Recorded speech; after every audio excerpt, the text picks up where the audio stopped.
Welcome to r/slash Nuclearrevenge, where a grandma destroys a house. Our next Reddit post is from Remote Syllabub. I was visiting my grandma and grandpa to celebrate a bunch of summer birthdays together, but when I pulled up to their house, the plot to the right was completely empty. As in, no stones, no base, no debris, just slightly overgrown grass. Grass where there used to be a house. When the hellos were said and the party started, I absolutely had to know what happened, so I went to ask my grandparents. And goodness gracious, I was not expecting the roller coaster of a story they told me. A couple of years ago, my grandparents had some very unpleasant neighbors. Loud at all hours, trash in the yard, arguing with other people on the street, just absolute nuisances. It was a husband and wife and their adult son who would come and go irregularly. The wife would get into arguments with anyone about anything, and the husband would physically intimidate the people who spoke up for themselves. My grandparents weren't sure what exactly was the deal with the son, but it couldn't have been anything good, as it was well known that he had been in county jail more than a few times.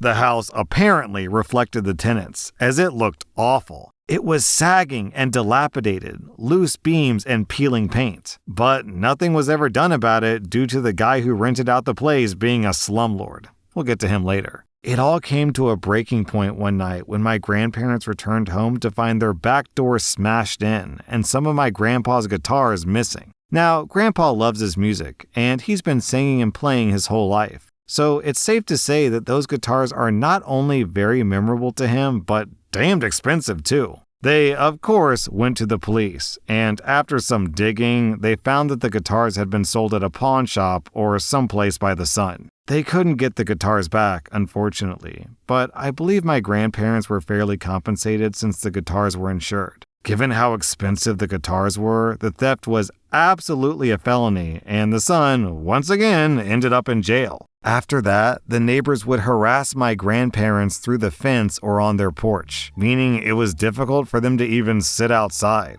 They would call them foul names, throw trash over the fence, and the husband would still try to get physical. Now, while my grandpa is a very chill and mellow guy, my grandma won't take flack from anyone, especially not jerks like these. So what did she do? She got the house condemned. It was easy for her to do, really. She called the local authorities, like the general attorney or the property manager, I don't know, and they came and did an inspection, though it was clear by the outside of the house that it hadn't been properly maintained for a long time. One call led to more calls, and the property was deemed unfit to live in, which forced the rude neighbors to move out. I'm not sure what happened to them or where they went, but supposedly they were put up in a nearby hotel by the slumlord until the house could be fixed. Now enter the slumlord. Of course, his tenants told him who had reported the house, so of course he's upset with my grandparents. Rather than fix the house though, he gets aggressive the first day he's there, yelling at my grandparents about how they're idiots for reporting him and how they've cost him a bunch of money, and he's gonna sue them and on and on.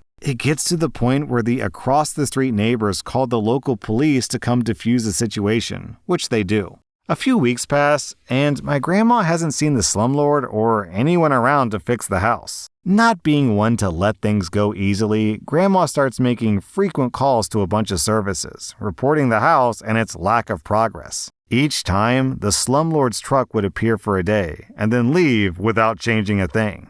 Finally, my grandma had complained enough that officials came out and condemned the house for demolition. This had two major effects. First, the rude neighbors were now practically homeless, since as soon as they and the slumlord ran out of money to pay for the hotel, they'd be stranded. Second, the slumlord still had to pay a ton of fines for the state of the house. The rest is more his fault than my grandma's actions, but he would refuse to pay and refuse to show up in court, leading to a warrant being put out for his arrest. A few months ago, the demolition teams came and tore down the place, leaving the lot perfectly barren. They even removed the driveway, so now it looks like an extension of the side yard. My grandparents weren't sure of the final state of the neighbors and slumlord, but my grandma looked very pleased with herself as she finished the story. I love her so much. Our next Reddit post is from Something Else. In my country, high school starts at the age of 15 and lasts 3 years. I was a year early, so I was 14. During the first weeks of school, a guy in my class, Connor, approached me and we started getting along to the point that we quickly started dating. Little did I know, Connor would become my worst nightmare for the next 3 years. He was 17 when we met, and just like a lot of guys this age, he was obsessed with doing it. He pressured me into having my first time with him, and he broke up with me right after I eventually gave in. After that, none of our next intercourses were consensual. He was very manipulative and gaslit me into believing I wanted everything that was happening to me. It took me a while to understand what he was actually doing. In fact, I only got it after hooking up with another person at the age of 17. Before it finally hit me, he had his way with me more than 50 times. During our second year of high school, he made the mistake of forcing himself violently on my best friend. She ended up getting an abortion because of him, and I started plotting my revenge.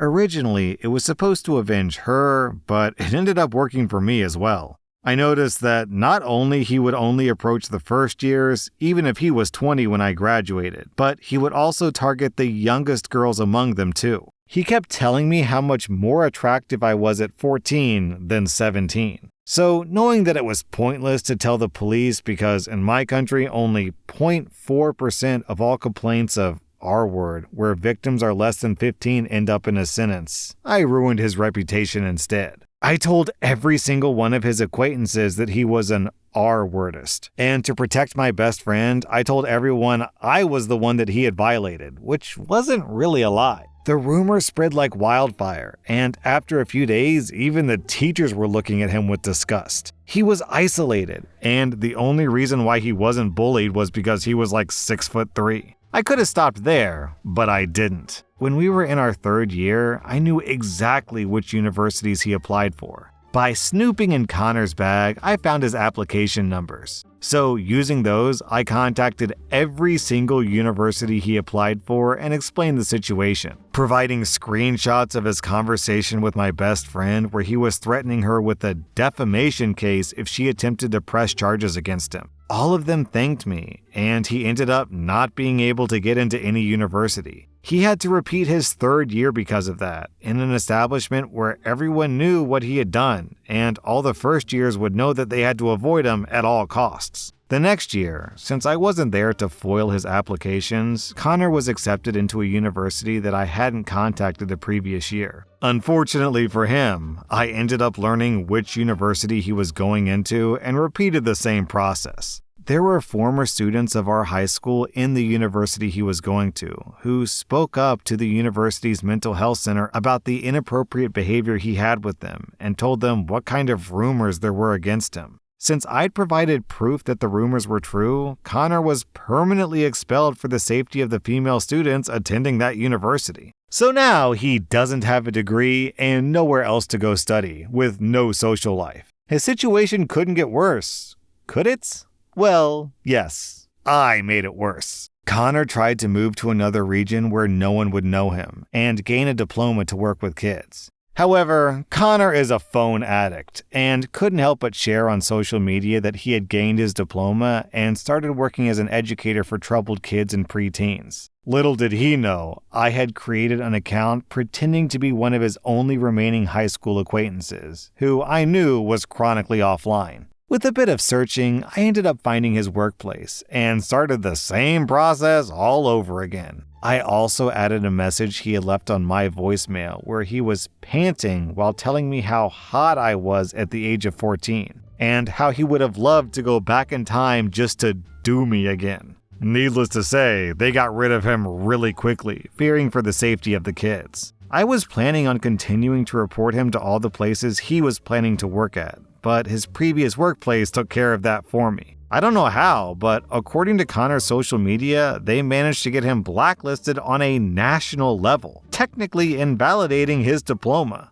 Due to this, he couldn't pay rent anymore and ended up being homeless for a while before his mother accepted him back in. I'm friends with his older sister, who knows everything about it, and told the rest of the family what happened. From what she's told me, everyone cut off ties with Connor and his mother, including her. I still occasionally stalk his social media to see if he's trying to get back on his feet. The last time I checked was today, right before writing all this. So, forcing yourself on two people ended up isolating him both socially and from his family. And as long as I'm alive, he has no chance of ever getting a girlfriend. He lives in the region where he spent his high school years, so no one would hire him even as a cleaner. And he even spent some nights on the street. Honestly, at this point, it's impressive that no one's tried to harm him physically, make him go through what he made me and my best friend go through, or even end his life. Go to hell, Connor, and trust me when I tell you that you'll have to wait for me to die before even thinking about starting to have a normal life. Our next Reddit post is from No Way. This story took place in the summer of 1969 when I was about 12. I had an early morning paper route in my neighborhood. One of the first things that I bought with my earnings was a brand new 10-speed bike. It was silver with red trim. I was really proud of it, and I took very good care of it. I also used it to deliver my newspapers in the morning. One of my customers was often leaving for work around the time that I got there. I always made a point of parking my bike well off to the side while I went up to deliver his paper. That particular morning, he turned too soon and too sharply while backing out of his driveway and backed right over my bike, ruining the front sprocket and derailleur. He stuck his head out the window and asked, "Is it okay?" "Not exactly," I said. "Well, that's what you get for leaving it behind my car." Then he drove off. I walked it home, crushed and upset. I felt helpless against this adult who clearly had no intention of doing anything about it, and I didn't know what to do. My hurt, frustration, and powerlessness gradually turned to anger. I stopped delivering his paper, and when he complained, I told my supervisor that I was delivering, but he just liked to complain. So ultimately, it wasn't held against me. But the real revenge was yet to come. He lived on the main route through the neighborhood that all the kids took to go to the local 7-Eleven and other places. His mailbox sat on a steel fence post loosely set into the ground. That summer, I got into the habit of pulling it up and throwing it over the fence into the cemetery across the street, maybe once or twice a week. It was fun and mischievous, but it still didn't satisfy my need for revenge. He had 3 large frond shrubs in his front yard that would grow to 6 or 8 feet over the course of the summer and then began to die back. They were several feet apart, with nothing else close by. One August evening, I threw a lit match into one on my way home from the 7-Eleven. I never heard anything else, but on my route the next morning, it was just a burnt husk in his front yard. Over the next couple of weeks, I did the same to the other 2. I was beginning to feel satisfied. But one morning, on the way home from delivering papers, I had an inspiration. I saw that the side window of his garage was open. Now, I knew that what I was considering was taking it a bit far. But I was an impulsive kid, and I thought tit for tat was fair. Back in the day, everyone carried road flares, as in emergency flares for their cars. So I climbed through the window, found 2 flares, lit them, and stuck one right under and behind each of his rear tires. Then climbed out and hightailed it home and went back to bed. I didn't go back to see what happened, and I stayed away from the area for several days. I knew that I'd ruined his tires. I never saw the result, but I didn't care, and I never did another thing to him. Down in the comments, we have this story from Internet Hugs. This reminds me of a story my grandpa once told me. He was telling me about how him and his brothers used to steal watermelons from a neighboring farmer. They lived across the river from him, so they would float the watermelons and push them as they swam. Apparently, the farmer was not pleased with a bunch of little redneck buttholes stealing his watermelons, so he would shoot at them with a shotgun. My grandpa said he was so upset when the watermelon he was pushing exploded right in front of him. But it all turned out all right because him and his brothers burned down the farmer's shed. Why does it seem like arson was the first response of all the kids back in the 70s? That was r/Nuclearrevenge, and if you like this content, check out my podcast where I publish the exact same episodes. Also, hit that subscribe button because I put out new Reddit videos every single day.